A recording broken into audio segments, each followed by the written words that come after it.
Ćao drugari, danas pravimo jednu lepu osvežavajuću salatu. Brzinska je, sve što nam treba je jedan limun, šargarepa, glavica manja crvenog kupusa, jedna zelena salata, malo čeri paradajza i maslinovo ulje. Presecite glavicu kupusa na pola.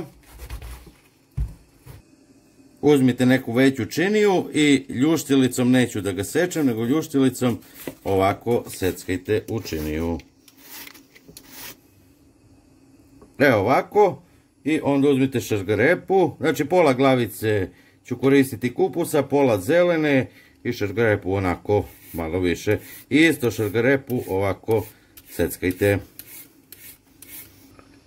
I uzimam zelenu salatu, znači oprao sam je pre sečenja i ovako sitnije nasecite.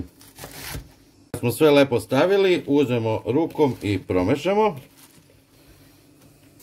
Dodajemo soli po ukusu, maslinovo ulje i pola limuna, znači uzimam i cedim u salatu. I sad isto sve lepo promešamo uz lagano stiskanje.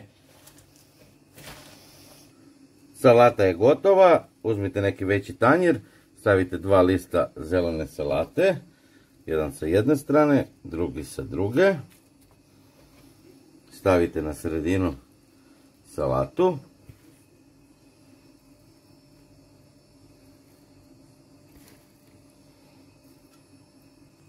Evo ovako napravite jedno brdo, znači ovdje ima za 2 porcije i uzmite malo dekorišite čeri paradajzom.